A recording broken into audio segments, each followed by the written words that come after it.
June മാസമൊക്കെ ആയി വരുന്ന പോലെയുള്ളൊരു ക്ലൈമറ്റാണ് ഇപ്പം നമുക്ക്. ഇത് വൈകിട്ടത്തെ ഒരു വ്ലോഗാണ് കേട്ടോ. വൈകുന്നേരം നല്ല ഇടിയൊട്ടും മഴയൊക്കെ പെയ്യുന്നതിന് മുന്നേ തന്നെ ഇങ്ങനെ മഴ ചാറി ചാറി മാനമൊക്കെ ഇരുണ്ടിങ്ങനെ നിൽക്കില്ലേ, അങ്ങനെയുള്ളൊരു വൈകുന്നേരത്തെ ഒരു കുട്ടി വ്ലോഗാണ്. അപ്പം ഏകദേശം ഒരു 3 മണിയായപ്പോഴത്തേനും ഞാൻ കിച്ചണിൽ കയറിയിട്ടുണ്ടായിരുന്നു. അപ്പം നമ്മൾ തലേ ദിവസം ഇട്ട് വെച്ച നമ്മുടെ അച്ചാറ് നന്നായിട്ട് അതിൻ്റെ നാരങ്ങയുടെ ഉണക്ക നാരങ്ങ നന്നായിട്ട് അതിലുള്ള വിനാഗിരിയും അതേപോലെ നമ്മൾ ഒഴിച്ച വെള്ളമൊക്കെ കുടിച്ച് അതിൻ്റെ അച്ചാറിൻ്റെ ചാറൊക്കെ കുടിച്ച് നല്ല കറക്റ്റ് ഒരു അച്ചാറ് പരുവത്തിലായി വന്നിട്ടുണ്ട്. കഴിഞ്ഞ വ്ലോഗ് കണ്ടവർ ഓർക്കുണ്ടാവുമല്ലോ, നല്ല കിലുകിലാന്നിരുന്ന നാരങ്ങയുടെ തൊണ്ടക്ക് ഇപ്പോൾ നന്നായിട്ട് വീർത്ത് മുട്ടി നല്ല ഗുണ്ടപ്പന്മാരായിട്ടുണ്ട്. അപ്പം നമുക്കിതാ ഈ അച്ചാറ് നമുക്ക് കുപ്പിയിലാക്കി അടച്ചു വയ്ക്കാം. ഇത് ഇന്ന് തന്നെ എടുക്കരുത് കേട്ടോ, ഒരു 10 ദിവസം കഴിഞ്ഞിട്ട് വേണം എടുക്കാനായിട്ട്. അപ്പോഴേ അച്ചാറിന് കറക്റ്റ് ഒരു രുചി വരുള്ളൂ. അപ്പം ഞാൻ കുപ്പിയിലാക്കി മാറ്റി വെച്ചിട്ടുണ്ട്. അപ്പം നമുക്ക് വൈകുന്നേരത്തേക്ക് ചായക്ക് എന്തെങ്കിലും ഒരു കടി ഉണ്ടാക്കണ്ടേ? നിങ്ങളുടെ അവിടെയൊക്കെ ചായക്ക് വൈകുന്നേരം കടി എന്ന് തന്നെയാണോ പറയണേ? കഴിക്കണ പലഹാരത്തിന് നമ്മുടെ ഇവിടെ ചായക്കടി എന്നാണ് പറയുന്നത് കേട്ടോ. അപ്പം ഞാൻ ഗോതമ്പ് പൊടിയും കൊണ്ട് ഒരു കുഞ്ഞ് പലഹാരം, എൻ്റെ അമ്മ പണ്ട് ഉണ്ടാക്കുന്ന എളുപ്പത്തിലുള്ള ഒരു പലഹാരമാണ് ഞാനിവിടെ ഉണ്ടാക്കുന്നത്. 2 ഏത്തപ്പഴവും ഇത്തിരി ഗോതമ്പ് പൊടിയും പഞ്ചസാരയോ ശർക്കരയോ 2 ഏലക്കയോ ഉണ്ടെങ്കിൽ നമുക്ക് നല്ല സൂപ്പറായിട്ട് ഇത് ഉണ്ടാക്കാം.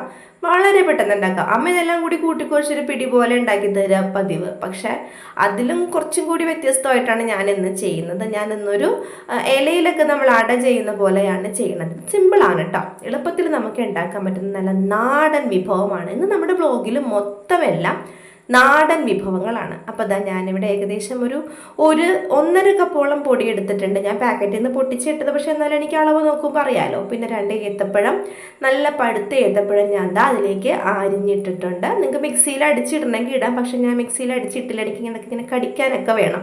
നന്നായിട്ട് ഇങ്ങനെ വെന്തിങ്ങനെ ഉടഞ്ഞിരിക്കണൊക്കെ കാണുമ്പോൾ ഒരു സന്തോഷമാണ്. പിന്നെ ഒരു 1.5 കൈപ്പിടി തേങ്ങ ഇട്ടിട്ടുണ്ട്. അതേപോലെ ശർക്കര ഉരുക്കിയൊന്നല്ല, ചീകയാണ് ഇട്ടിട്ടുള്ളത്. വലിയ അഴുക്കില്ലാത്തൊരു ശർക്കരയായിരുന്നു. കഴിഞ്ഞ തവണ ഞാൻ 2 അച്ചായിട്ടാണ് 2 ഉണ്ടയായിട്ടാണ് മേടിച്ചത്.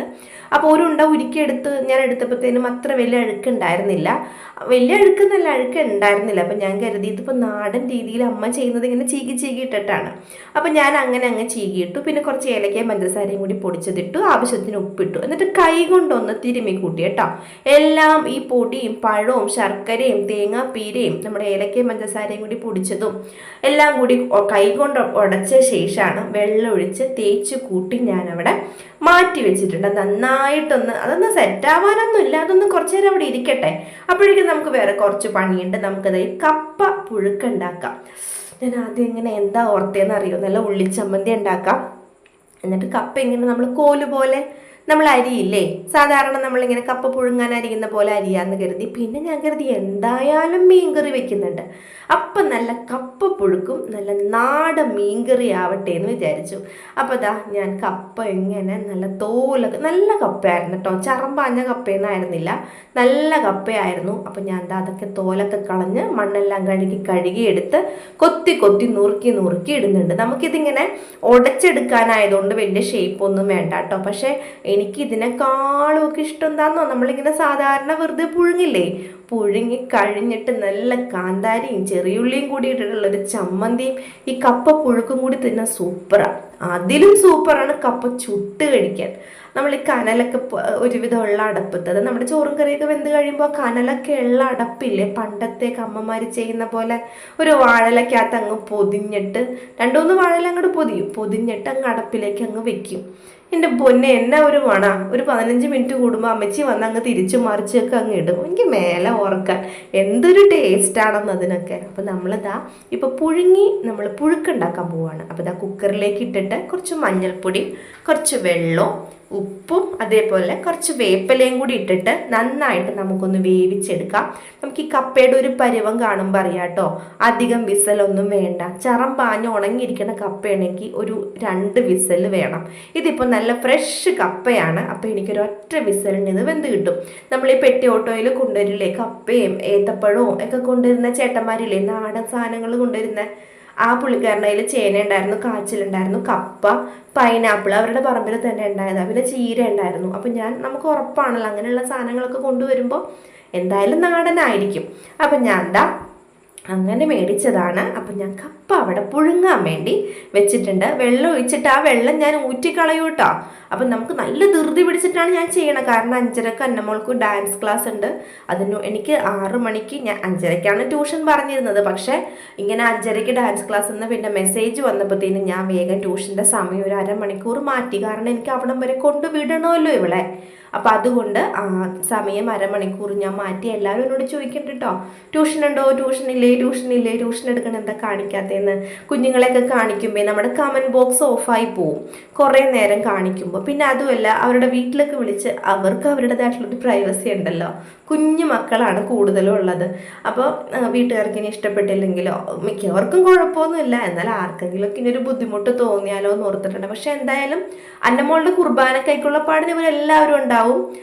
അതുമല്ല, ട്യൂഷൻ കഴിയുന്നതിന് മുപ്പാടെ ഞാൻ ഇവരോടൊക്കെ ഒന്ന് പെർമിഷൻ ചോദിച്ചിട്ട് ഒരു കുഞ്ഞു വീഡിയോ ചെയ്യാം കേട്ടോ, ട്യൂഷൻ കുട്ടികളൊക്കെ ഇട്ട് എന്ന് വിചാരിക്കുന്നു. നോക്കട്ടെ. അപ്പം ഞാൻ എന്താ അടയെല്ലാം നമ്മുടെ ഇലയിൽ നല്ല കനം കുറച്ച് പരത്തിയിട്ടുണ്ട്. നമ്മളിങ്ങനെ ബൊണ്ടക്കനായിട്ട് പരത്തരുത് കേട്ടോ.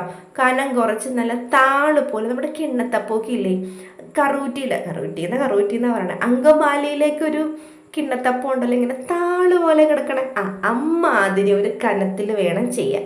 അപ്പോൾ ഇതാ അങ്ങനെ അട ഞാൻ ചുടാന്ന് വെച്ചാൽ നമ്മൾ വേവിക്കാൻ വേണ്ടി, ആവി കയറ്റി പുഴുങ്ങാൻ വേണ്ടി നമ്മൾ ഇഡ്ഡലി ചെമ്പിലാക്കി വെച്ചിട്ടുണ്ട്. അപ്പം ഞാനിത് ഭയങ്കര ധൃതിക്കാ ചെയ്യണേ. വീഡിയോ എടുക്കുമ്പോൾ മാത്രം ഇങ്ങനെ വയ്യ സ്ലോ കാണിക്കുന്നുള്ളൂ കേട്ടോ. എൻ്റെ മനസ്സിൽ വേഗം കാരണം നമ്മളെ 2 മണിക്കൂറുണ്ട്. ഇത്രയും കാര്യങ്ങൾ ചെയ്യാനത് ധാരാളമാണ്. പക്ഷെ എന്നാലും നമ്മൾ ഈ വീഡിയോ എടുക്കുമ്പോൾ ക്യാമറ അങ്ങോട്ട് വെച്ച്, മൊബൈൽ അങ്ങോട്ട് വെച്ച്, സ്റ്റാൻഡ് ഇങ്ങോട്ട് വെച്ച്, ലൈറ്റ് ഇങ്ങോട്ട് വെച്ച്, അതിൻ്റെയൊക്കെ കറണ്ടും പോകുന്നുണ്ട് ഇടിവെട്ടുമ്പോഴത്തേനും. അപ്പോൾ അങ്ങനെ ആക്കി എടുക്കുകയാണ്. അപ്പോൾ ഈ ഇഡലിച്ചുമ്പോൾ ഞാൻ അടുപ്പത്ത് വയ്ക്കും കേട്ടോ. അതാണ് അതിന് അങ്ങനത്തെ നിറം. നമുക്ക് വെള്ളം ചൂടാക്കാൻ വേണ്ടി അടുപ്പത്ത് വയ്ക്കും. ചില ദിവസം ഡാൻസൊക്കെ കഴിഞ്ഞ് അന്നമോള് തകർന്ന് ക്ഷീണിച്ചിട്ടൊക്കെ ആയിരിക്കും വരിക. അപ്പോൾ അവിടെ വേദന ഇവിടെ വേദന എന്ന് പറയുമ്പോൾ ഞാൻ വെള്ളം വെക്കുന്നത് ഇഡലി ചെമ്പിലാണ്, അടുപ്പത്ത് വെക്കണത്. അതാണ് കേട്ടോ അതിന് ആ നിറം. അപ്പം ഞാൻ നമ്മൾ പറഞ്ഞല്ലോ ഒന്ന് നാടൻ വിഭവമാണെന്നും, നമ്മുടെ നാടൻ മീൻകറിയാണ് കേട്ടോ. പച്ചമുളക്, ഇഞ്ചി, ഒരു ചെറിയ കഷ്ണം ഇഞ്ചി, ഒരു 2 കുഞ്ഞ് പച്ചമുളകല്ലല്ലോടെ പച്ച ചെറിയ ഉള്ളിയില്ലേ, അതും കൂടി ഇതാക്കി എടുത്തതാണ്. ഞാൻ ആദ്യം തേങ്ങ അരച്ചു കൊണ്ടുവന്നപ്പോൾ അരഞ്ഞിട്ടുണ്ടായില്ല കേട്ടോ. അപ്പോൾ രണ്ടാമതൊന്നും കൂടി അരച്ചെടുത്താണ്. അപ്പം എൻ്റെ മിക്സി ചൂടാവുന്ന, അപ്പം എൻ്റെ കൈ പൊള്ളുന്നീശോയേ, കൈ പൊള്ളുണ്ട്. അത് ഇടക്കിടക്ക് ഞാനിങ്ങനെ കുടയുന്നത്. എന്നിട്ട് ഞാൻ അതിലേക്ക് കുറച്ച് വേപ്പില ഇട്ടിട്ടുണ്ട്. പിന്നെ നമ്മുടെ കൊടംപുളി, ഒടംപുളി എന്നൊക്കെ പറയും, കൊടപ്പുളി എന്നൊക്കെ പറയും. നമ്മുടെ ഇവിടെ ഒടംപുളി എന്നാണ് പറയുന്നത്. അപ്പം അത് വെള്ളത്തിലിട്ട് കുതിർത്ത് വെച്ചിട്ടുണ്ടായിരുന്നു, അത് ഇട്ടിട്ടുണ്ട്. പിന്നെ നമ്മുടെ മിക്സിയുടെ ജാറ് കഴുകി കുറച്ച് വെള്ളം അതിലേക്ക് ഒഴിക്കുന്നുണ്ട്. പക്ഷെ ഞാനിങ്ങനെ നോക്കിയപ്പോൾ ഈ ഒരു കൺസിസ്റ്റൻസി പോരാട്ടോ. ഉപ്പിടണം കേട്ടോ. ഉപ്പ് ഇതിൻ്റെ ഒപ്പം തന്നെ ഇട്ടോളൂ. ഞാനിങ്ങനെ കയ്യിൽ വെച്ച് ഇളക്കി നോക്കിയപ്പോൾ എനിക്ക് തോന്നി കുറച്ചുകൂടി വെള്ളം വേണം. അപ്പം ഞാൻ എന്ത് ചെയ്തെന്നോ, കുറച്ചുകൂടി വെള്ളം അങ്ങോട്ട് ഒഴിച്ചു കൊടുത്തിട്ടുണ്ട്. അല്ലെങ്കിൽ നമ്മുടെ ഈ കറി ഇങ്ങനെ കുറുക്ക് പോലെ ഇരിക്കും, ഒരു ടേസ്റ്റ് ഉണ്ടാവില്ല. ഒന്നാമത് ചൂട് തട്ടി കഴിയുമ്പോഴത്തേനും നമ്മുടെ അരപ്പ് ഒന്നും കൂടി നന്നായിട്ടങ്ങ് വെന്ത് കുറച്ച് വീർത്ത് വരും. അപ്പം ഞാൻ കുറച്ചുകൂടെ വെള്ളം ആ കറിയിലേക്ക് ഒഴിച്ചു കൊടുത്തിട്ട് അത് കപ്പയും കൂട്ടി കഴിക്കുമ്പോൾ പിന്നെ നമുക്ക് മീൻചാറ് വേണ്ടേ. മീൻചാറ് ഇല്ലാണ്ട് എന്തോന്ന് കപ്പപ്പുഴുക്കിന് മീൻചാറ് വേണം. മുളക് ചാറാണ് ടേസ്റ്റ്. പക്ഷെ ഞാൻ കഴിഞ്ഞ ദിവസം മുളക് ചാറ് വെച്ചുകൊണ്ട് ഇന്നും മുളക് ചാറ് തന്നെ ആക്കണ്ടെന്ന് കരുതി തേങ്ങയും മുളകും അരച്ചിട്ടുള്ള ഇങ്ങനത്തെ കറിയാണ് കേട്ടോ വെക്കണേ. എൻ്റെ മോളും ചോക്കൂട്ടിന് പറയണതിന് ഓറഞ്ച് കറി എന്നാണ്. ഇത് ഓറഞ്ച് കറിയും മറ്റേത് ചുവപ്പ് കറിയും അങ്ങനെയാണ് പറയണേ. അപ്പം ഞാൻ അത് തിളക്കാൻ വേണ്ടി അടുപ്പത്ത് വെച്ചിട്ടുണ്ട്. നല്ല വെട്ടി തിളച്ച് വരുമ്പോൾ നമ്മൾ ഇങ്ങനെ തന്നെ കൊണ്ടുവന്ന് മീൻ ഇടരുത് കേട്ടോ. ഈ അരപ്പ് ഇങ്ങനെ തിളച്ച് വരുമ്പോൾ നമ്മൾ കയ്യിൽ വെച്ചിട്ട് ഈ അരപ്പൊന്ന് ഇളക്കി കൊടുക്കണം. അല്ലെങ്കിൽ അവിടെ ഇവിടെ ഈ തേങ്ങാപ്പേര് ഇങ്ങനെ കുട്ടി കിടക്കും. അപ്പം നമ്മൾ ഇളക്കി അത് ശരിക്കും ഒന്ന് നന്നായിട്ടൊന്ന് അലമ്പി ഇങ്ങനെ കൊടുത്ത ശേഷം വേണം അടുത്ത തിള വരുമ്പോൾ വേണം നമ്മൾ നമ്മുടെ മീൻ കഷ്ണങ്ങൾ പെറുക്കിയിടാൻ. ഇത് വങ്കട എന്ന പേരുള്ള ഒരു മീനാണ് കേട്ടോ. വങ്കട എന്നാണ് ഈ മീനിൻ്റെ പേര്. അപ്പം ഞാൻ അത് നന്നായിട്ട് വൃത്തിയാക്കി കഴുകി ക്ലീൻ ആക്കിയതാണ്. അത് ഞാൻ നേരെ നമ്മുടെ തിളച്ച അരപ്പിലേക്ക് ഇട്ടിട്ടുണ്ട്. നല്ല ഉപ്പും പുളിയും പിടിക്കുന്ന മീനാണ്. മുള്ളുണ്ട് കേട്ടോ. കുഞ്ഞുമക്കൾക്ക് കൊടുക്കുമ്പോൾ സൂക്ഷിച്ച് വേണം കൊടുക്കാനായിട്ട്. അപ്പോൾ കുറച്ചെടുത്ത് ഞാൻ വറുക്കാനും വെച്ചിട്ടുണ്ട്. അപ്പം ഞാൻ എന്താ അങ്ങനെ മീൻ കഷ്ണങ്ങളൊക്കെ പെറുക്കിയിട്ടു. അത് നന്നായിട്ട് അരപ്പിൽ കിടന്നങ്ങ് തിളച്ച് വരട്ടെ. ഈ മീൻ ഇങ്ങനെ വെന്ത് വരുമ്പോൾ നമ്മുടെ വീട് മൊത്തം ഒരു മണമായിരിക്കും ഇല്ലേ? പക്ഷെ പണ്ടത്തെ കറിയുടെയൊക്കെ ഒരു മണവും ടേസ്റ്റും ഒക്കെ അല്ലേ ഇപ്പോൾ. പണ്ടൊക്കെ മത്തിയൊക്കെ മേടിക്കുമ്പോൾ എന്ത് രുചിയല്ലേ. ഇപ്പോഴത്തെ ചാളക്കൊക്കെ എന്തെങ്കിലും രുചിയുണ്ടോ? എനിക്ക് തോന്നാറില്ല കേട്ടോ. ആ പണ്ടത്തെ രുചിയൊക്കെ പോയി അങ്ങ് പോയ പോലെ തോന്നണേ. പക്ഷെ എന്നാലും നമ്മൾ വെക്കുന്ന അരപ്പിൻ്റെ ഒരു ടേസ്റ്റ് കൊണ്ടൊക്കെ നമുക്കങ്ങ് കഴിക്കാം. ഇപ്പം നമ്മൾ ഒരു സിനിമയിൽ പറയില്ലേ, മീനിട്ടൊരു കറി, അങ്ങനത്തെ ഒരു അവസ്ഥയിലേക്ക് മാറിയിട്ടുണ്ട് ചില സമയത്ത് ഈ ചാളക്കറിയൊക്കെ. അപ്പോൾ ഇതാ നന്നായിട്ട് ഉപ്പും പുളിയൊക്കെ പിടിച്ച് വരട്ടെ. അവിടെ അത്യാവശ്യം ദശയുള്ള മീനായതുകൊണ്ട് രുചി ഉണ്ടാവുമെന്ന് വിചാരിക്കുന്നു. രുചി ഉണ്ടായിരുന്നു കേട്ടോ, നല്ല കറിയായിരുന്നു. അപ്പോൾ ഇതാ നമ്മൾ കപ്പ വേവിക്കാൻ വെച്ചത് വെള്ളം ഊറ്റിക്കളഞ്ഞ് അതിൻ്റെ മീതെ കൂടി കുറച്ചുകൂടി വെള്ളം ഒഴിച്ചിട്ട് അവിടെ വെള്ളം വാർന്ന് പോകാൻ വേണ്ടി വെച്ചിട്ടുണ്ട്. കപ്പയിലൊരു ടോക്സിക് ആയിട്ടുള്ള സംഗതി ഉണ്ട്, മണ്ണിൻ്റെ അടിയിൽ വളരണോണ്ടേ. അപ്പോൾ അതൊന്ന് വേവിച്ച് അതിൻ്റെ വെള്ളം കളഞ്ഞിട്ട് വേണം നമ്മൾ എന്താണെങ്കിലും കഴിക്കാനാണെങ്കിലും പുഴുക്കുണ്ടാക്കാനാണെങ്കിലും എന്തിനാണെങ്കിലും. നമ്മുടെ അടത നല്ല അടിപൊളിയായിട്ട് വെന്ത് വന്നിട്ടുണ്ട്. ഇങ്ങനെ കാണുമ്പോൾ തന്നെ എന്താ ഒരു ഭംഗിയില്ല. നമ്മൾ കേരളത്തിലെ നമ്മുടെ മലയാളികളുടെ ഒരു പ്രത്യേക വിഭവമാണ് ഈ അട എന്നൊക്കെ പറയുന്നത്. അട, കൊഴുക്കട്ട, പുഴുങ്ങുണ്ട, അതേപോലെ നമ്മുടെ എന്തുവാട കുമ്പിളപ്പം, അതൊക്കെ രസമല്ലേ. നമ്മൾ വയനയിലൊക്കെ പൊതിഞ്ഞ് ഉണ്ടാക്കുന്ന കുമ്പിളപ്പം ഇല്ലേ, നമ്മുടെ കറുകയിലൊക്കെ പൊതിഞ്ഞുണ്ടാക്കുന്ന വയനയില, അങ്ങനത്തെ തന്നെ പറയുന്നേ, എന്തേലും ആവട്ടെ. അപ്പോൾ അതൊക്കെ നമ്മുടെ മലയാളികളുടെ ഒരു ഐഡൻറ്റിറ്റി ഉള്ള പലഹാരങ്ങളാണല്ലേ.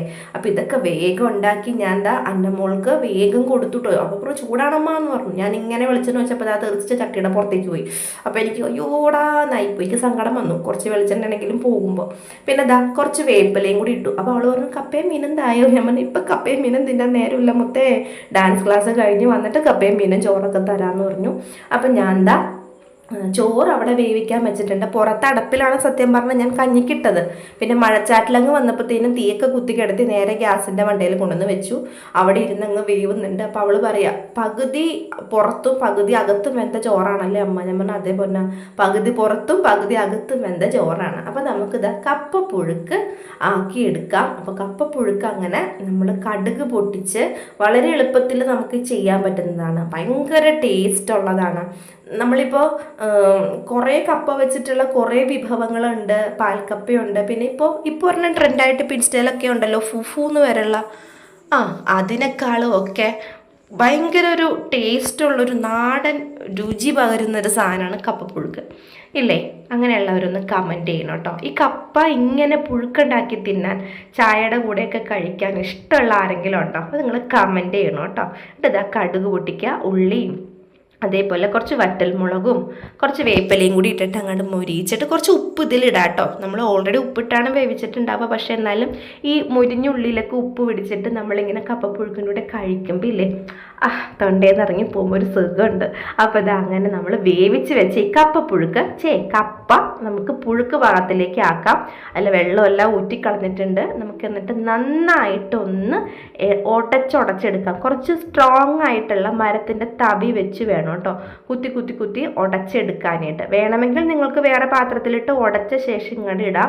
ഞാൻ ഇവിടെ ഇട്ട് ഉടയ്ക്കാൻ കാരണം അപ്പോൾ ആ ഒരു നമ്മൾ കടുക് താളിച്ചതും കൂടി അതും കൂടി ഒന്ന് മിക്സ് ആവുമല്ലോ എന്ന് ഓർത്തിട്ടാണ്. അപ്പോൾ ഇതാ ഉടച്ച ശേഷം തേങ്ങയും ജീരകവും 2-3 കുരുമുളകും ഒരു ചെറിയ കഷ്ണം പച്ചമുളകും ഇച്ചിരി വേപ്പിലയും വെളുത്തുള്ളിയും ജീരകവും കൂടിയിട്ട് അരച്ചിട്ടുള്ള നമ്മുടെ ആ കൂട്ട് ഇതിലേക്ക് ഇട്ട് കൊടുത്തിട്ടുണ്ട്. തേങ്ങയുണ്ട്, ജീരകമുണ്ട്, വെളുത്തുള്ളിയുണ്ട്, കുരുമുളക്, വേപ്പില, ഒരു ചെറിയ കഷ്ണം പച്ചമുളക്, ഇത്രയും നന്നായിട്ട് അരച്ചിട്ട് അരയ്ക്കാന്ന് വെച്ചാൽ വെള്ളം ഒഴിക്കാണ്ടങ്ങ് അരയ്ക്കാട്ടോ. ഒന്ന് ഒതുക്കിയെടുക്കുക.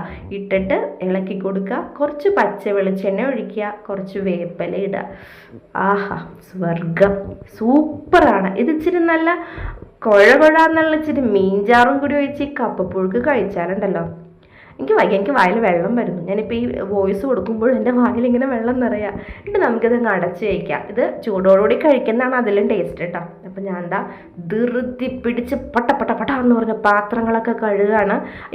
ഇപ്പോൾ ഏകദേശം ഒരു 4:30 ആയിട്ടുള്ളൂ. അപ്പോഴേക്കും ഞാൻ ചായക്കുള്ള പാലൊക്കെ അവിടെ ആക്കി വെച്ചിട്ടുണ്ട്.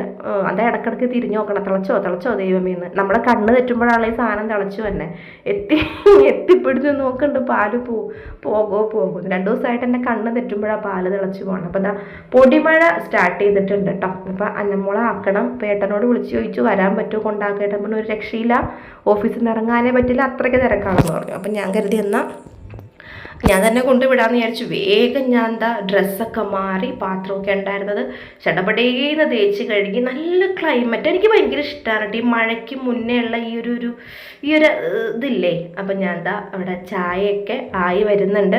അങ്ങനെ ചായയൊക്കെ ആക്കിയെടുത്ത് അടയെടുത്ത് ഞാൻ പുറത്ത് വെച്ചു. 3 എണ്ണമേ മേളിലിരുന്ന 3 എണ്ണമേ ശരിക്കും വെന്തിട്ടുണ്ടായിരുന്നുള്ളൂ. അപ്പോൾ ബാക്കി താഴെയുള്ള ഒരു 4-5 എണ്ണം ഒന്നുകൂടെ ഒന്ന് ആവി കയറട്ടെ എന്ന് കരുതി ഞാൻ അത് അടുപ്പത്ത് തന്നെ അങ്ങനെ തന്നെ ഒന്നും കൂടി ലോ ഫ്ലെയിമിലിട്ട് കുക്ക് ചെയ്യുന്നുണ്ട്. അപ്പം ഞാൻ ചായ വേഗം ആക്കിയെടുക്കുകയാണ്. എന്ന് പറയുന്ന നേരം കൊണ്ട് ഞാൻ വേഗം ചായയും ആക്കിയെടുത്തു. അതേപോലെ അട ഞാൻ പുറത്തെടുത്ത് വെച്ചത് വേഗം ചൂടാറിയിട്ടുണ്ടായിരുന്നു കേട്ടോ. ഞാൻ കഴിച്ചില്ല, ഞാൻ 3 എടുത്ത് വെച്ചത് എനിക്കും കഴിക്കാമെന്ന് ഓർത്തിട്ടാണ്. പക്ഷേ നേരം പോകും, നമ്മൾ ധൃതി പിടിച്ച് പണിയെടുക്കുമ്പോൾ പെട്ടെന്ന് നമുക്ക് നേരം പോകും. ഇപ്പോൾ ജോക്കുട്ടനെ ഞാൻ വേഗം എൻ്റെ മോളോട് പറഞ്ഞു ഏതെങ്കിലും ഒരു നല്ലൊരു ഉടുപ്പ് ടോപ്പ് എടുത്ത് ഇടിക്കുക, ടോപ്പല്ലടാ ഒരു ബനിയാൻ എടുത്ത് ഇടിക്കുക, ട്രൗസർ അത് തന്നെ മതി നമുക്ക്. അങ്ങനെ അധികം വലിയ ദൂരത്തൊന്നും അല്ല, ഒരു 10-20 മിനിറ്റ് നടപ്പുണ്ട്, തിരിച്ചും അത്രയും തന്നെ നമുക്ക് വേഗം പോയിട്ട് വരാം. അപ്പം എൻ്റെ മോള് ഡ്രസ്സ് മാറിയപ്പോൾ ഞാൻ പാത്രമൊന്നും വേണ്ട കൈ പിടിച്ച് കഴിക്കുന്ന ഒരു അട എടുത്ത് കൊടുത്തു.